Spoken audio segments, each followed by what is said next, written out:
بخاری اور مسلم کی متفق علیہ حدیث ہے کہ میری بیٹی فاطمہ جنتی عورتوں کی سردار ہے، اور جامعہ ترمذی کی صحیح حدیث ہے کہ حسن و حسین جنتی نوجوانوں کے سردار ہیں۔ لیکن اسی فاطمہ سلام اللہ علیہا جو جنتی عورتوں کی سردار ہے، اس کے بارے میں صحیح بخاری اور صحیح مسلم کے اندر متفق علیہ حدیث ہے کہ آپ صلی اللہ علیہ وآلہ وسلم نے فرمایا، اے میری بیٹی فاطمہ، میرے مال سے جو کچھ تو نے لینا ہے مجھ سے لے لے، اگر اللہ کے حضور تو پکڑی گئی تو میں تیرے کچھ کام نہیں آؤں گا، میرے مال سے جو مرضی لے لے۔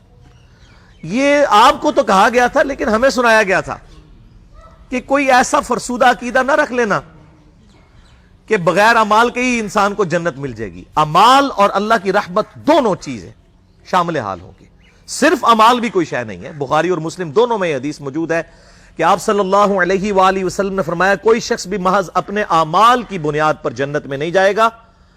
ایک صحابی نے بڑی جرت کر کے پوچھا، اللہ کے رسول صلی اللہ علیہ وآلہ وسلم، کیا آپ بھی؟ آپ نے فرمایا، ہاں میں بھی، جب تک میرے رب کی رحمت مجھے ڈھانپ نہ لے میں بھی محض اپنے اعمال کی بنیاد پر جنت میں داخل نہیں ہوں گا۔ تو اعمال بھی ہیں اور رحمت بھی ہے، صرف اعمال بھی کوئی شے نہیں اور صرف رحمت بھی کوئی شے نہیں ہے۔ ورنہ امام محمد غزالی رحمہ اللہ تعالی کا قول جو ہے مجھے بڑا پسند ہے اس کانٹیکسٹ میں، جو کیمیائے سعادت میں انہوں نے علماء سو کی کلاس لی ہے۔ اب یہ سخت باتیں اگر میں اپنی ریفرنس سے کروں تو لوگوں کو بری لگیں گی۔ امام محمد غزالی فرماتے ہیں کہ ایسے علماء جو ممبروں پر چڑھ کر اللہ تعالیٰ کی رحمت کی آیات آؤٹ آف کانٹیکسٹ سنا کر، قرآن حکیم میں جہاں پر بھی رحمت کی آیات اور توبہ کی آیات آئیں وہ اس اعتبار سے آئیں کہ جو توبہ کرنے کے بعد اصلاح کر لے۔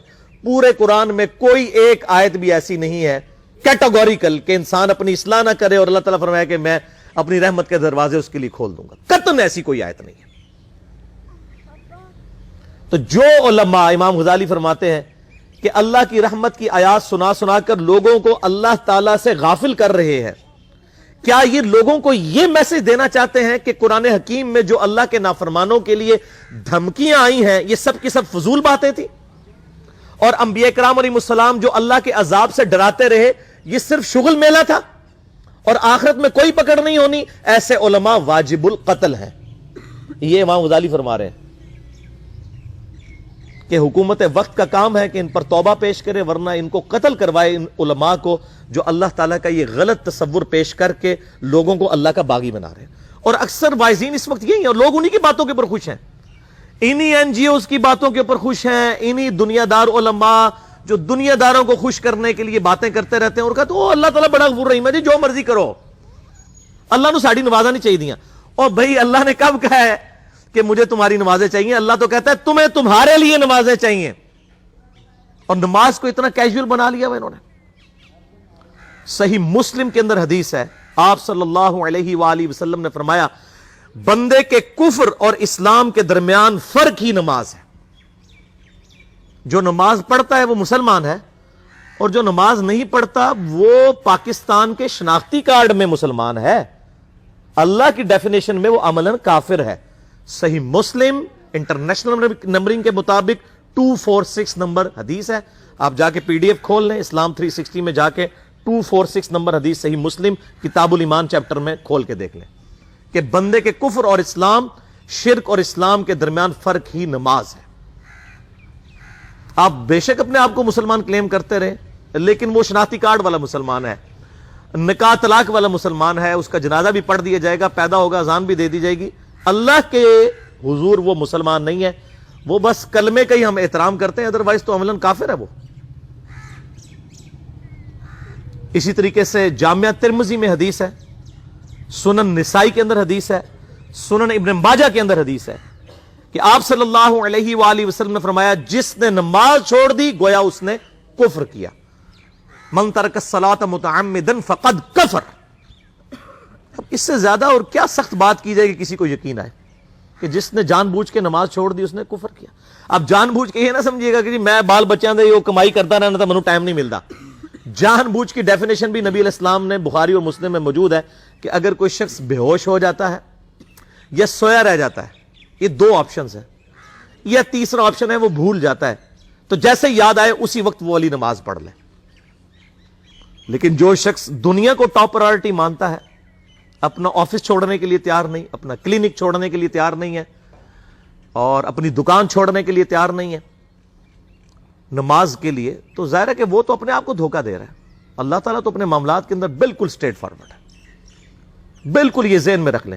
جامعہ ترمذی میں صحیح سند کے ساتھ موجود ہے، عبداللہ بن شفیق تابعی رحمہ اللہ تعالیٰ کہتے ہیں کہ صحابہ کرام علیہم رضوان صرف نماز کے چھوڑنے کو ہی اعمال میں سے کفر سمجھتے تھے، یعنی وہ کسی کو نماز پڑھتا ہوا دیکھتے تھے تو کہتے تھے یہ مسلمان ہے، اور کسی کو نماز پڑھتا ہوا نہیں دیکھتے تھے تو وہ کہتے تھے یہ کافر ہے۔ یہ جامعہ ترمذی ہے، یہ کوئی سٹوری بک نہیں میں سنا رہا آپ کو۔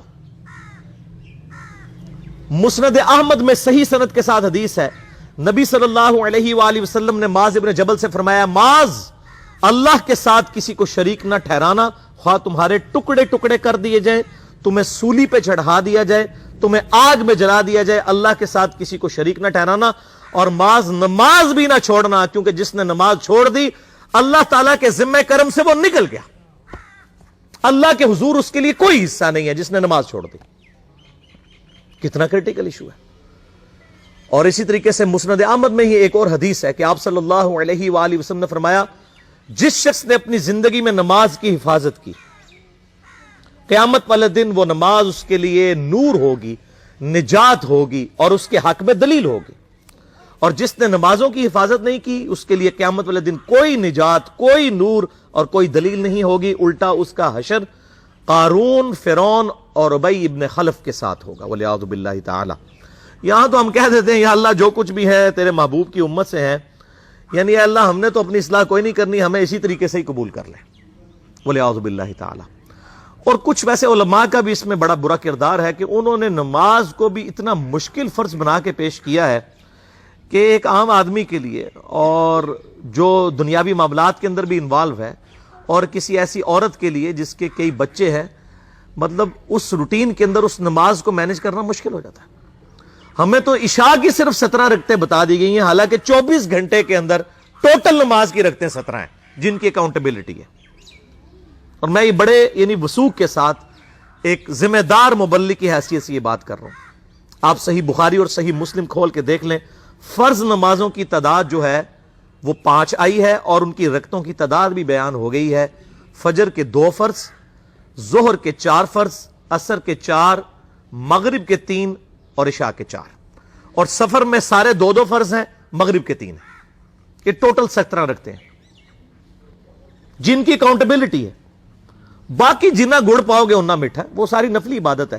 وہ بخاری اور مسلم دونوں میں حدیث ہے، جس نے فرض کے علاوہ 12 رکعتوں میں استقامت کی، اور وہ 12 رکعتیں آپ صلی اللہ علیہ وآلہ وسلم نے پڑھ کے بھی بتائیں، اور امہات المومنین میں سے سیدہ عائشہ نے، سیدہ ام سلمہ نے، سیدہ ام حبیبہ رضی اللہ عنہن نے روایت بھی کی کہ 2 فجر سے پہلے، 4 ظہر سے پہلے، 2 ظہر کے بعد، 2 مغرب کے بعد، 2 عشاء کے بعد، یہ 12 سنت موقدہ۔